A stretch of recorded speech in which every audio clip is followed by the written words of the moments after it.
soit il est en conflit avec ce travail. Donc, de par notre travail matériel, c'est-à-dire que notre activité matérielle, on est conditionné, on est lié à quelque chose. C'est ça qu'on appelle un pacte. On peut être lié à quelque chose sur un plan élevé, d'accord? Et de la même manière, on peut être encore lié à quelque chose sur le plan un peu inférieur, beaucoup plus inférieur. Et sur le plan religieux, par exemple, lorsqu'on parle de pacte au plan religieux, à quoi est-ce que ça fait référence? Moi, je vous donne mon exemple. En tant que religieux, chrétien, d'accord? Quand j'ai été converti, en tant que chrétien, on m'a baptisé et j'ai pris l'engagement de servir Jésus. Ça devient un pacte. J'ai noué une alliance. J'ai créé un lien énergétique sur le plan mental, physique et émotionnel pour servir Jésus. Donc, ce qui explique que je viens de tisser un pacte ou bien une alliance avec Jésus. C'est un pacte. Oui. Lorsque vous prêtez serment, vous devenez chrétien, né de nouveau, vous devenez lié à quelque chose. Ce quelque chose que vous appelez Jésus, ça devient un pacte qui est entre vous et Jésus. Mais comme je l'ai dit tout à l'heure, j'expliquais justement tout à l'heure que le pacte peut se situer à une dimension élevée.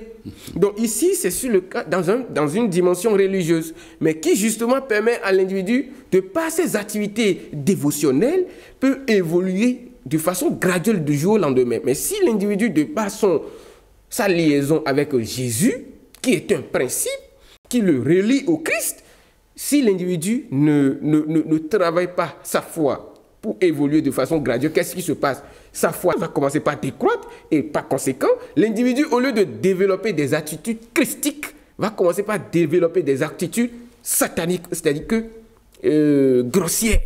D'où vous allez voir au sein des églises des chrétiens qui se critiquent entre eux, qui se combattent, qui se disent des choses, et vous allez dire, est-ce que c'est un chrétien? Et c'est confirmé dans le Nouveau Testament, ce n'est pas tous ceux qui appellent Jésus, Jésus-Christ, qui sont ceux qui suivent le chemin. Et au plan sentimental, quand est-ce qu'on peut parler de pacte lorsque les sentiments entrent en jeu? Oui, les sentiments, vous savez, c'est ça déjà, c'est ça qui nous fait d'ailleurs souffrir dans le monde. Hein? Ouais. Je vais expliquer un peu. Je trouve une femme, elle me plaît, je me suis intéressé à son charme, ou bien son charme m'attire, elle me séduit, je lui fais la cour, elle accepte. On décide de se marier, on fait la dot, on fait le mariage religieux et civil. Ça devient un pacte. Mais ce pacte sentimental a pour objectif créer un cadre physique dans lequel les deux âmes doivent travailler pour évoluer ensemble. C'est ça qu'on appelle un couple. C'est que les deux âmes décident de nouer un pacte afin de travailler leurs émotions, leur niveau de réflexion pour pouvoir évoluer. Et quand déjà, dans un couple, les parents commencent par mettre en place cette énergie et travaillent cette énergie, les enfants qui grandissent aussi dans ces genres de famille développent l'intelligence et puis des bonnes manières. Vous allez voir qu'il vient d'une famille, il a été bien éduqué. Parce que justement, l'alliance que papa et maman se sont créés, cette alliance leur permet justement de créer des champs vibrationnels au sein de ce foyer, pouvant permettre aux enfants aussi de pouvoir en profiter. Un mariage, c'est un pacte. Et vous allez voir ce qui, justement, quand on dit ma femme ou bien la femme de quelqu'un est commet d'adultère, on est frustré. Pourquoi on est frustré alors que ce n'est pas notre enfant? Pourquoi on est frustré alors que ce n'est pas notre fille? Pourquoi on est frustré alors qu'elle ne vient pas de notre famille? Parce qu'on est lié par un pacte. C'est-à-dire que tu deviens ma femme à partir de ce jour. Je deviens ton mari à partir de ce jour. Donc, de l'instant où l'un ou l'autre ne respecte pas le serment, qui est en fait la base fondamentale de leur symbiose, c'est-à-dire que de leur union, qu'est-ce qui se passe? Il y a un conflit qui commence, d'où les gens s'affrontent, les égos s'affrontent. Et vous allez voir même dans le même plan, sur le même plan sentimental, le simple fait même de voir une femme, un homme inconnu, qu'elle soit votre femme ou pas, et que vous allez au sexe avec cette personne, vous êtes liés. On est liés même de façon indirecte par un pacte, par un lien du sang et karmique. Et ce qui fait que parfois, les gens se comporte mal sur le plan sentimental, mais on a du mal à oublier ses blessures. On a du mal à oublier ses blessures émotionnelles. Et on est tellement blessé au point où on passe toute notre vie à ruminer ces blessures au-dedans de nous. Et ce qui nous détruit, là justement ce pacte ne nous permet pas d'évoluer sur le plan émotionnel. Tout mariage, toute relation sentimentale est un pacte, c'est une alliance. Et le monde repose sur des alliances. Alors, et au plan ésotérique, comment comprendre la notion de pacte au plan ésotérique? Je donne un exemple terre à terre. Ouais. Au début, j'avais commencé par la Kabbale, par exemple. Et à un moment donné, je suis lié de par mes actions spirituelles aux énergies kabbalistiques. Voilà, kabbalistiques. Mais à un moment donné, quand on atteint encore un niveau, on a souvent encore ce désir. En fait, parce qu'on est dans un monde de désir. Et le désir étant en mouvement, on a toujours ce désir en soi d'aller toujours vers quelque chose. Ouais. Vous voyez? Je vais encore dans une autre branche de la spiritualité, le Veda, vous voyez un peu. Et là, maintenant, je deviens encore lié à quelque chose. Maintenant, je vais expliquer le plan ésotérique. Quand on est un homme spirituel, que vous soyez prêtre, pasteur, mystique, ésotoriste, traditionnaliste, on est toujours lié à quelque chose. Comme je l'ai dit tout à l'heure, on peut être lié à quelque chose sur une dimension très élevée. Mais on peut être encore lié à quelque chose sur le plan inférieur. Ouais. Mais la sagesse recommande d'être lié à quelque chose sur le plan élevé. Parce que celui qui est lié à quelque chose de transcendantal aura beaucoup plus cette facilité à contrôler le plan grossier. Sur le plan ésotérique, beaucoup commettent l'erreur d'embrasser le chemin spirituel et ils commencent par invoquer toute entité qu'ils voient. Alors que invoquer, c'est qu'on connaît notre corps physique, notre corps émotionnel à ce quelque chose. À cette entité. À cette entité. Et cette entité, on devient lié à cette entité. C'est pourquoi la loi de la magie nous dit, sur le chemin ésotérique, n'ouvrez pas une porte que vous ne pourrez plus refermer. Parce que invoquer, c'est ouvrir une porte. Ouais. Donc, quand on invoque chaque fois différentes sortes d'entités, on ouvre des portes sur le plan invisible. Ouais. Mais quelqu'un qui ouvre une porte doit savoir aussi comment refermer cette porte. On laisse la porte ouverte. Ces entités, c'est-à-dire qu'une fois invoquées dans ce monde, commencent par... Parce que ce sont des énergies. Ouais. Ces énergies commencent par troubler celui qui... Le mage. Dès lors, le mage est déséquilibré. C'est que ces énergies appelées, n'étant pas canalisées, déséquilibrent la vie de l'individu. Mais si l'individu a un très bon lien, comme je l'ai dit, un bon pacte intérieur avec ces entités, même si les portes demeurent ouvertes, ces entités le respectent. Il les tient en respect. Parce que le lien qui est entre eux, le lien, la connexion est maintenue. Il n'y a pas une perturbation. C'est-à-dire que le pacte commence par nous faire souffrir quand il y a un déséquilibre harmonieux. Le lien invisible qui nous connecte à la chose, quand le lien est perturbé, il y a une blessure éthérique ou bien émotionnelle dans ce lien, c'est qu'on commence par souffrir de notre alliance vis-à-vis de quelque chose. Ouais. Sur le plan également des prières, je parle toujours du côté spirituel, oui.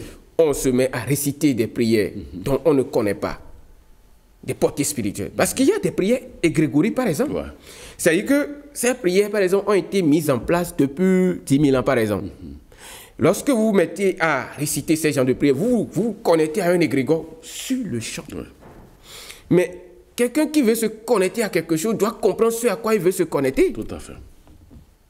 Donc, sur le plan spirituel toujours, il y a des gens qui se disent, mais ok, je dois évoluer spirituellement, je suis à la recherche, je suis un chercheur, surtout c'est les chercheurs libres qui tombent dans ce piège. Ouais. On entend parler d'une école spirituelle ou bien d'un cercle ésotérique. On ne prend pas le temps d'enquêter ou bien de travailler avant d'intégrer un cercle ésotérique. Parce que quand on dit un cercle ésotérique, c'est un cercle qui a déjà défini son système. Ouais.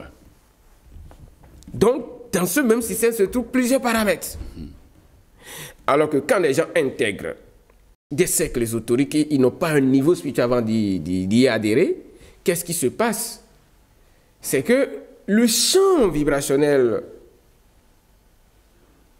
les radiations avec lesquelles travaille ce cercle ésotérique, à un moment donné, plus on sollicite ces radiations, plus ces radiations aussi cherchent à dépendre de nous. Parce que quand on est lié à quelque chose, on dépend de la chose dépend de nous. Étant donné que ces radiations, ces énergies cherchent toujours aussi à nous emprisonner, qu'est-ce qui se passe? L'individu commence par être étouffé énergétiquement. C'est-à-dire qu'il fait beaucoup d'efforts, mais il est beaucoup plus étouffé. C'est-à-dire qu'il est étouffé dans le cercle. Vous allez voir, des gens commencent très bien au début, mais au fil du temps, baf, il sombre. Parce que l'énergie que sollicite ce champ, ces radiations, ce champ énergétique, ce cercle, ce n'est pas tout le monde qui travaille chez lui pour pouvoir permettre au cercle de demeurer, à se connecter à ce champ d'énergie. Par conséquent, quand il y a une diminution des efforts au niveau personnel, le collectif qui se trouve là commence par subir des conséquences. Mais si le collectif, on dit, là où 1, 2, 3 personnes sont réunies à mon nom, je suis là. Donc, on canalise l'énergie parce qu'on vient de, quand on crée quelque chose, on vient de donner naissance à une entité. C'est clair. Et une entité se nourrit et s'entretient. C'est comme une femme, une voiture, quand on donne naissance à une entité. Je peux me lever aujourd'hui et je dis, je crée un ordre ésotérique. Si je donne naissance à une entité, je dois pouvoir nourrir cette entité, l'entretenir. Le jour que je vais commencer par négliger cette entité, si je sors quelque part, on va me dire que je dois quelque chose. Donc, sur le plan ésotérique, il y a plusieurs choses auxquelles on peut être lié sans toutefois savoir si ce sont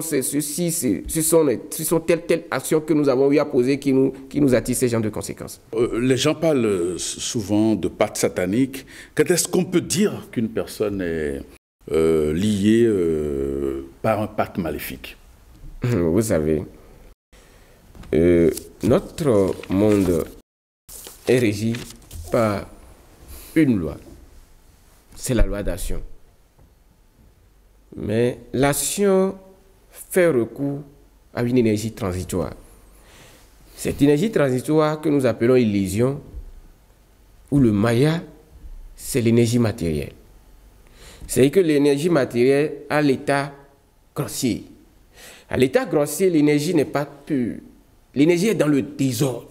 C'est pourquoi on dit le tohu-bohu. C'est le désordre. Vous comprenez un peu? Donc, dans ce désordre,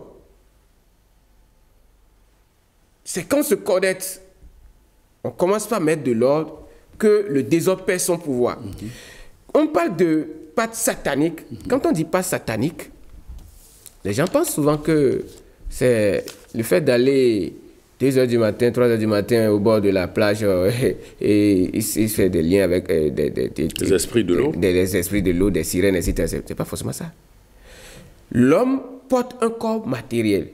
Ce corps doit retrouver sa pureté. C'est ça qui fait de nous l'homme parfait, ou bien le maître parfait, celui qui a maîtrisé ses 5 degrés, le pentagramme en lui. D'accord? Mais quand l'homme, vous voyez, si je fais mes 5 doigts comme ça, je fais mes 2 bras comme ça, ici, c'est l'esprit. Les autres symboles, les 4 éléments. Donc, quand j'arrive à maîtriser ces 5 éléments, on appelle l'homme parfait ou le maître parfait. C'est que l'homme est maître de son destin. Il a réussi à activer son pentagramme intérieur. Oui, là, il devient un être humain. Il est à l'étape angélique de sa nature quand il maîtrise son pentagramme. Mais du moment où l'homme n'arrive plus à s'élever vers l'ordre, c'est qu'à maîtriser son pentagramme, qu'est-ce qui se passe? Ça fait un pentagramme renversé. C'est ça que j'appelais tout à l'heure le désordre. C'est ça qu'on appelle Satan. Donc, de par nos comportements aussi, on peut développer des attitudes sataniques.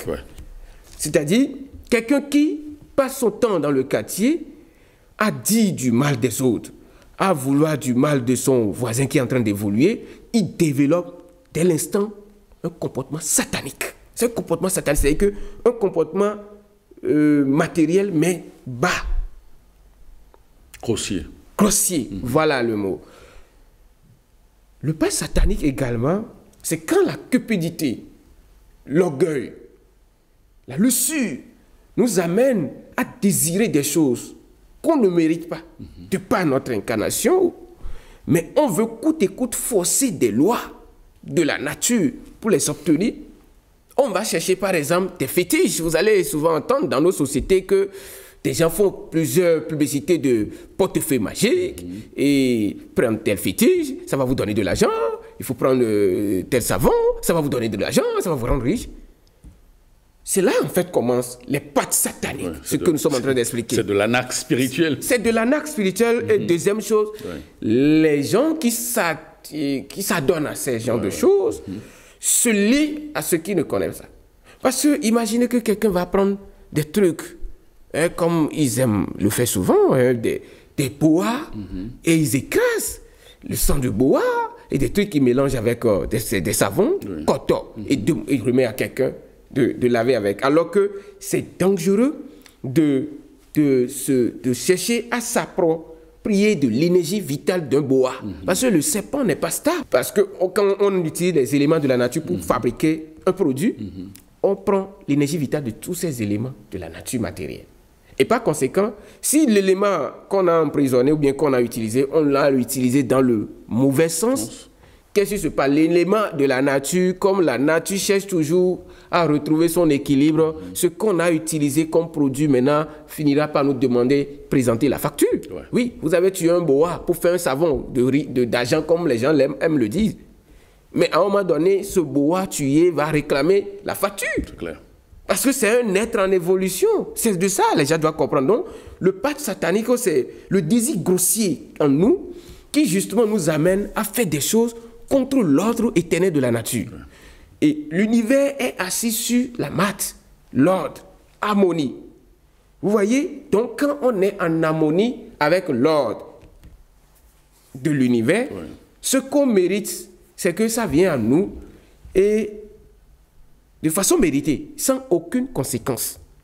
Mais quand on ne mérite pas la chose, mais on veut coûte et coûte dominer l'énergie matérielle, c'est ça qui nous amène à développer des attitudes sataniques. Satan, ce n'est pas forcément quelqu'un qui a 2 cornes sur la tête. Ces 2 cornes sur la tête, chaque être humain en possède. Nous l'avons parlé tout à l'heure, nous renversons le pentagramme, ça devient les 2 cornes. Déjà, quand quelqu'un commence par se comporter, on dit dans la tradition, dans nos langues ici, et holo, ou bien solo, ou bien et doussou. Donc quand on commence par violer les lois de la nature, c'est qu'on développe des comportements sataniques. C'est là, on se renverse notre tête et les cornes poussent sur notre tête. Dès lors, on est déconnecté du dharma, c'est-à-dire que des principes de la spiritualité, et là, l'individu sombre dans les ténèbres.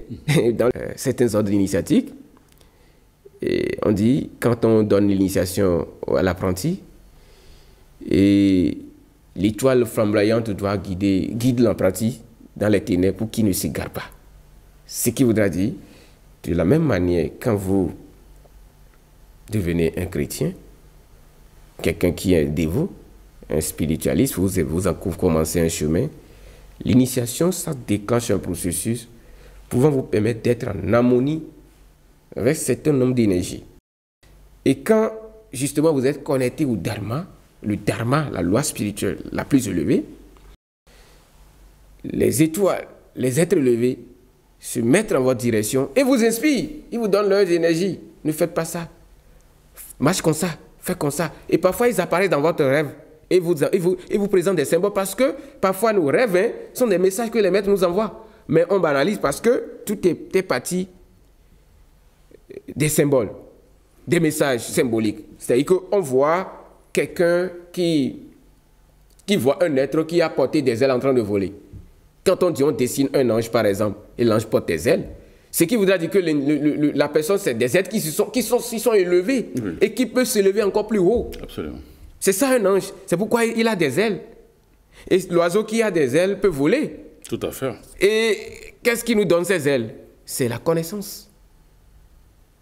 L'homme qui pousse des ailes, c'est l'homme qui a la connaissance, qui peut se lever.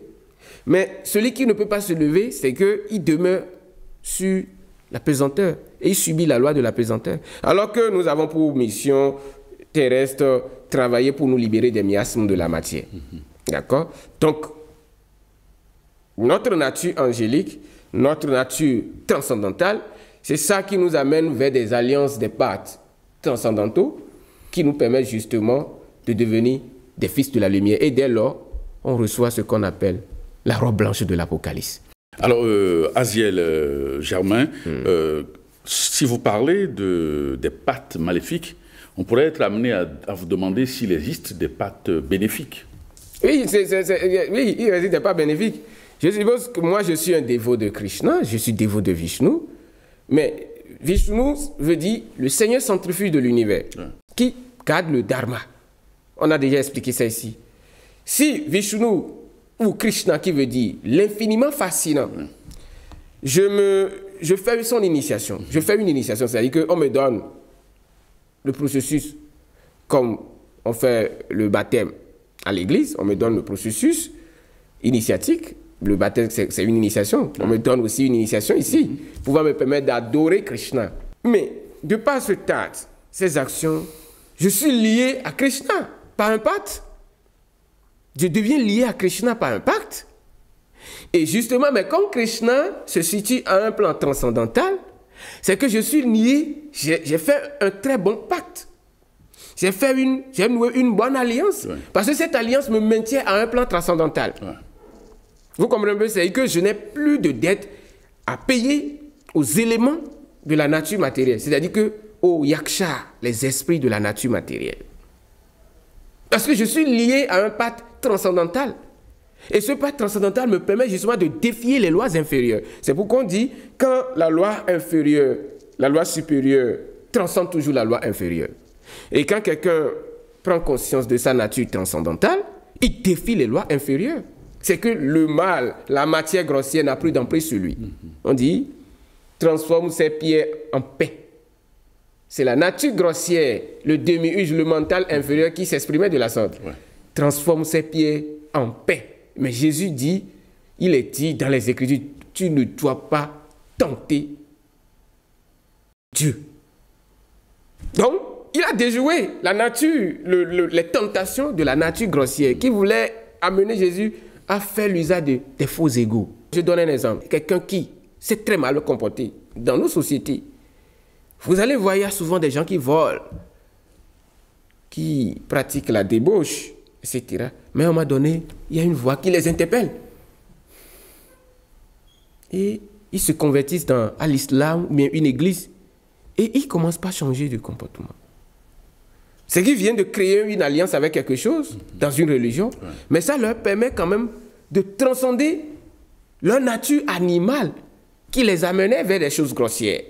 Donc l'individu a fait un pacte avec le Dieu de l'église. Parce que l'islam va dire Allah. Le chrétien dit il y avait Jéhovah. Il devient lié à Jéhovah.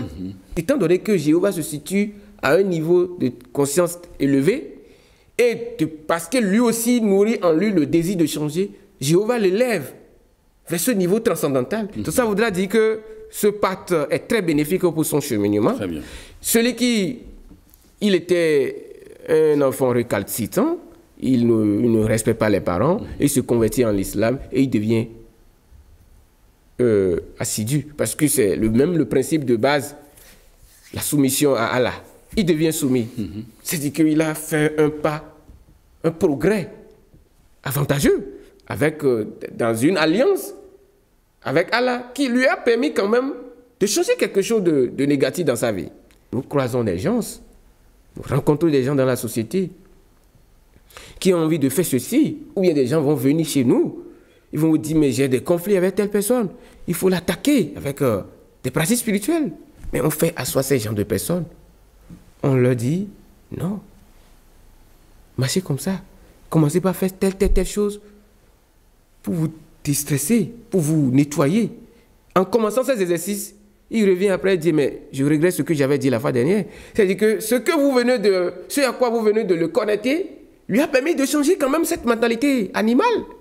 Donc ça voudra dire qu'il y a de bons pactes dans la société. Alors, et comment aider une personne qui bon, qui a pris peut-être conscience tardivement d'avoir choisi le mauvais chemin. On dit souvent chez nous que rien n'est tard dans la vie. Et c'est même la Gita nous dit, même au soir de notre vie, quand bien même on a eu à faire des choses contre nature et qu'on pense à lui, le Seigneur Krishna, on est libéré de nos karmas. Quelqu'un qui s'est rendu compte au soir de sa vie qu'il s'est mal comporté ou bien lui a tissé des liens avec des choses et il trouve aujourd'hui que, comme on le dit, tout est vanité.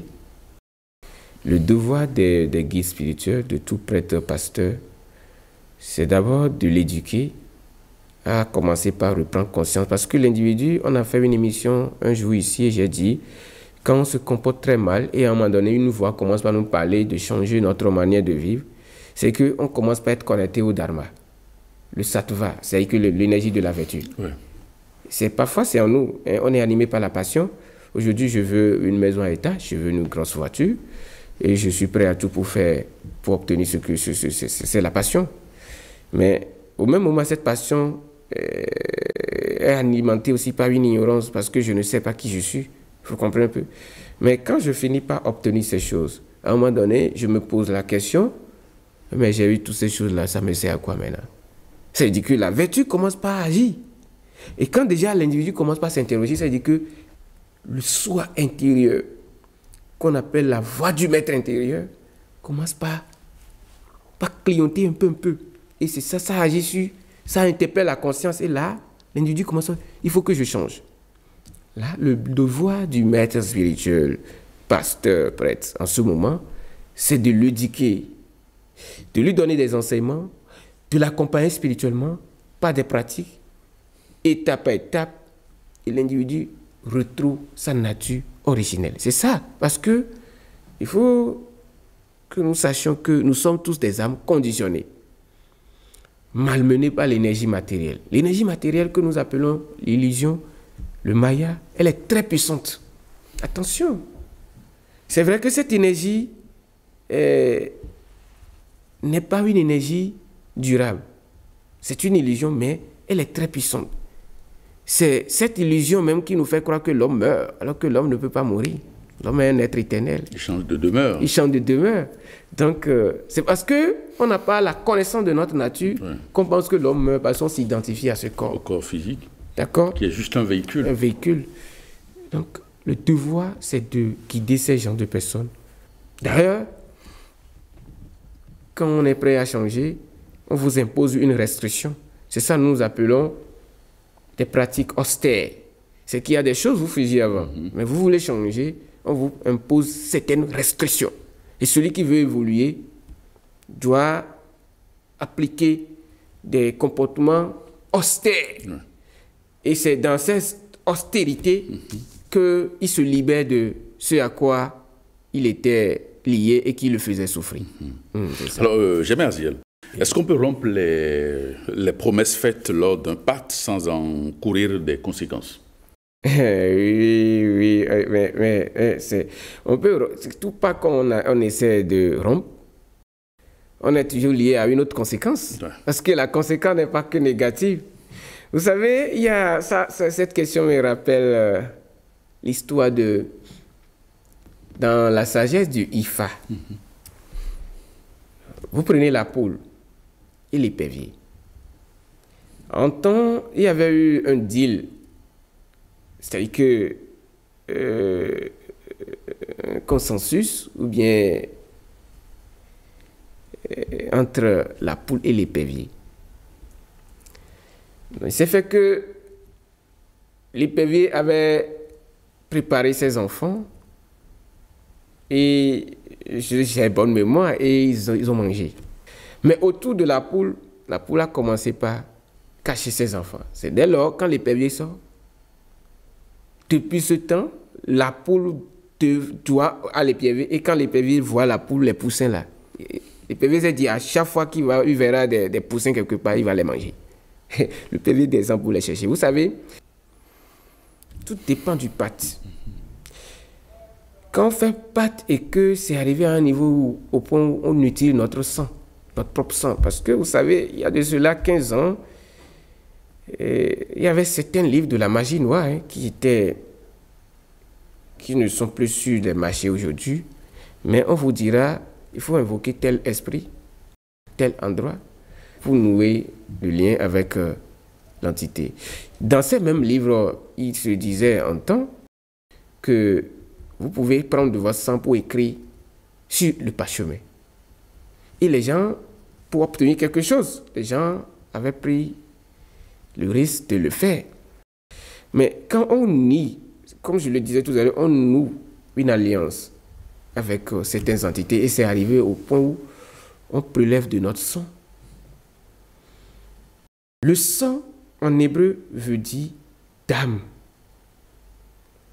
Dame a pour valeur numérique 44. 44 nous amène à 8.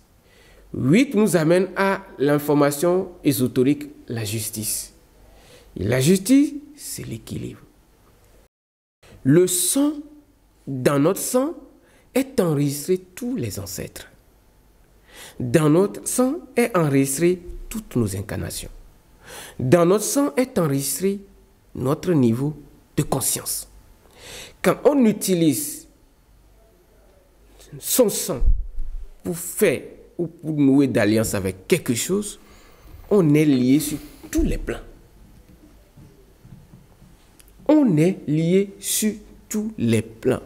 Et par conséquent, pour briser ce serment, on peut briser et l'individu va mourir. C'est un exemple. Oui. Mais c'est pour son bien. Parce qu'il ne reviendra plus sur cette terre pour payer pour cela. C'est qu'il va revenir dans une autre conscience pour pouvoir continuer un autre cheminement beaucoup plus élevé. Mais si le pacte est coupé, le lien est rompu de façon systématique et puis l'individu peut encore rester un peu vivant avant de mourir. Mais je tiens juste à vous dire que même quand on brise le lien et que l'individu meurt par la suite, c'est pour son bien. Parce que le sang est notre monde matériel. Je dis bien, notre monde matériel, c'est formé du sang. Ce qui fait que vous allez voir que les plus grands pactes que les gens font dans la vie pour obtenir ceci, dominer ceci, c'est qu'il faut aller vers le sang. Parce que le sang, c'est le langage du monde matériel. Et j'ai dit tout à l'heure 8. 8, c'est la maths. 8, c'est le yoga maya. C'est ce 8 qui me maintient dans l'actualité. On va payer tel prix, on va payer ceci, on va payer ceci. Dans la Bible, quand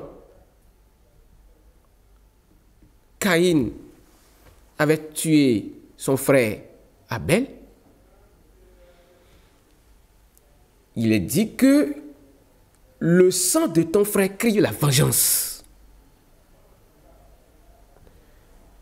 Donc, tout ce qui nous arrive dans ce monde, ou bien nous faisons des choix où on nous dit, il faut prendre ceci, il faut avaler, il faut mettre ceci dans le sang, il faut couper votre truc là, il faut les mettre dans le sang, vous devenez lié à quelque chose. C'est bien d'être lié à quelque chose, mais est-ce que cette chose, c'est sur le plan élevé? C'est là le problème. Parce que les tourments de l'esprit commencent quand on est lié de par notre sang. Je l'ai dit, on doit utiliser notre sang pour élever, pour aller vers des choses élevées. Mais d'autres choisissent d'utiliser leur sang pour aller vers des choses inférieures. C'est là, on commence à être dérangé par des tourments de l'esprit. C'est que, on a ce qu'on veut, mais on ne dort pas. On est hanté par les esprits. Par les esprits et nos actes, nos choix. Et c'est des gens comme ça qui recherchent de façon sans cesse, en fait, des plaisirs extérieurs. Ils veulent tout le temps se distraire pour pouvoir oublier ces tourments de l'esprit, mais ils n'arrivent pas. En fait, c'est ça. Donc, ces gens de choix, nous devons réfléchir parce que c'est ça hein, le chemin. Réfléchis avant d'agir. Réfléchis avant d'agir parce qu'on est dans un monde de pâtes et le monde repose sur le sang. Soit nous utilisons notre sang pour s'élever. Pourquoi on dit Jésus s'est crucifié sur la croix. Jésus s'est fait crucifier. S'est fait crucifier sur la croix. Et au nom du sang de Jésus, on est libéré. Je vous ai dit que le monde repose sur le sang. Et le sang s'utilise pour la justice, soit pour se lever, soit pour se maintenir au plan inférieur. Donc, celui qui utilise son sang pour se maintenir à un niveau bas de l'échelle, il devient ce que nous appelons des prisonniers de la matière. Très bien. Alors, Aziel Germain, comment se font les pâtes d'égrégore? Est-il possible de se retirer d'un égrégore? Un égrégore, pour se retirer d'un égrégore, ça veut dire que vous avez trouvé un autre égrégore plus puissant. Parce que pour combattre une armée puissante, il faut avoir une armée très puissante. Ouais. Je sais que vous devez avoir une mémoire du film de Achille le Grand Guerrier. Oui, d'accord? Achille le Grand Guerrier. Et comment se passent les pâtes avec un égrégore? Vous pouvez entrer dans une église et le pasteur, justement, manipule, par exemple, des entités du bas astral. Mais tout fidèle qui vient dans cette église, qu'est-ce qui se passe? Le pasteur les contrôle avec cette entité et par conséquent, le fidèle devient conditionné. Oui. Au lieu d'utiliser ce cercle religieux pour pouvoir évoluer sur le plan de conscience et s'élever spirituellement, il devient conditionné. L'âme n'avance plus. C'est dit dans la même Bible des chrétiens. Éprouvez tout esprit pour voir si ces esprits viennent de Dieu. Éprouvez tout esprit, parce que c'est ça, hein. Avant de prendre un cheminement spirituel, d'emprunter un chemin, il faut bien réfléchir. Réfléchir avant d'agir, ça protège beaucoup. Sur le plan ésotérique, tout cercle ésotérique a un processus. Oui.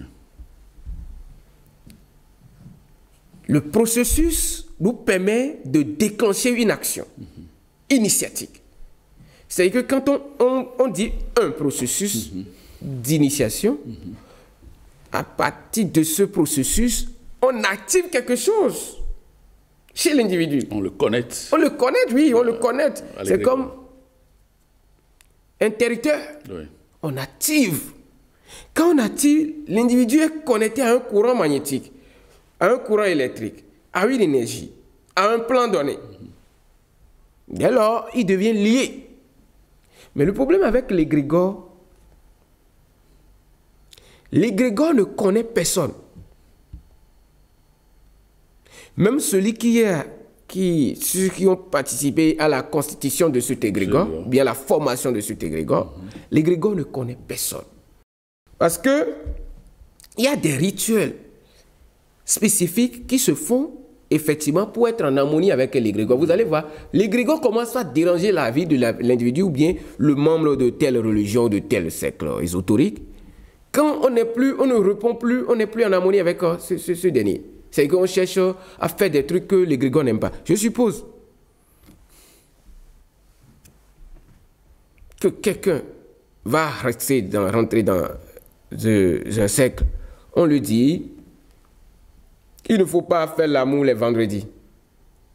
Alors que chez nous en spiritualité, les vendredis, c'est la journée de l'amour. Oui.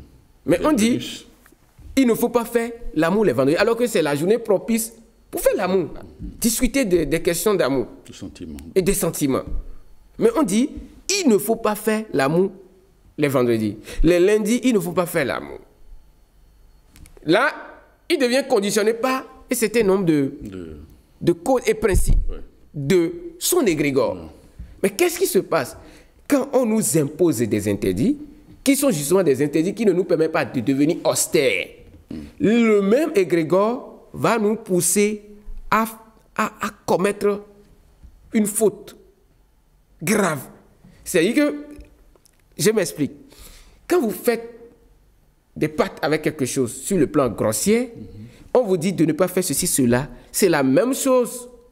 Ce à quoi vous êtes lié qui va encore vous pousser dans l'erreur. C'est ce que ça fait. On dit, ok, il ne faut pas faire ceci. Ce que tu as vu ici, il ne faut jamais dire à personne. C'est secret. Mais c'est secret, mais vous allez constater au fil du temps, l'individu même ne saura même pas quand est-ce qu'il va commencer par parler. C'est ça. Donc c'est ça. Donc l'individu parle et puis l'égrégore l'élimine. Parce que l'égrégore ne rigole pas.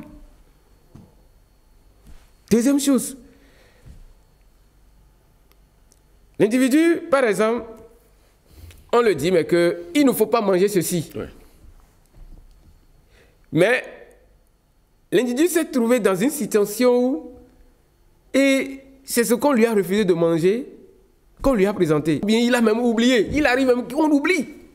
On nous a dit, il ne faut pas manger ceci, mais la personne oublie. Et il mange la chose, et là commencent les problèmes. L'individu commence par tomber malade. L'individu commence par raconter tes problèmes gauche à droite. Il va dire, qu'est-ce qui ne va pas, qu'est-ce qui ne va pas. Or, comme je l'ai dit, l'égrégore est puissant. L'égrégore ne connaît personne. C'est quand on respecte les normes de l'égrégore qu'on profite de l'égrégore. Vous allez voir que même il y a des cercles ésotériques, des trucs là. Dès que vous entrez dans ces champs, tout va bien, très bien, très bien, très bien, très bien. À un moment donné, vous serez distrait encore par ce même égrégore.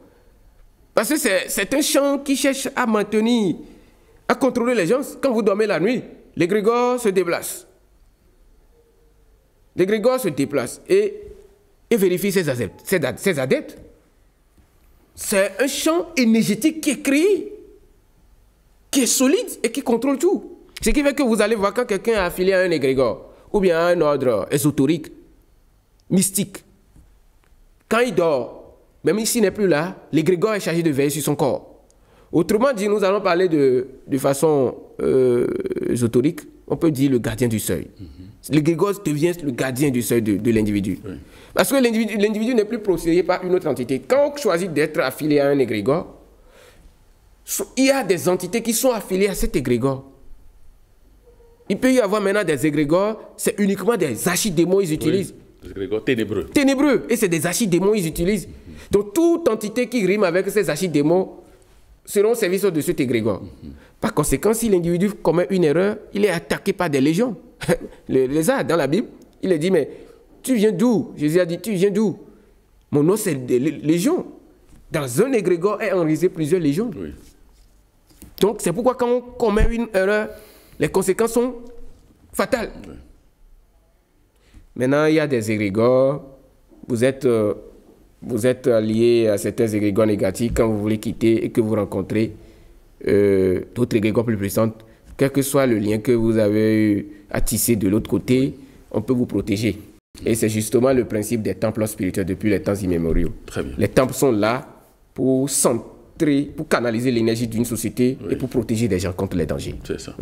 Merci Germain Aziel, merci pour toutes ces explications autour donc de la thématique du jour, les pactes occultes et leurs conséquences. Merci infiniment. Amis téléspectateurs, merci de nous avoir suivis. Cette émission se refait.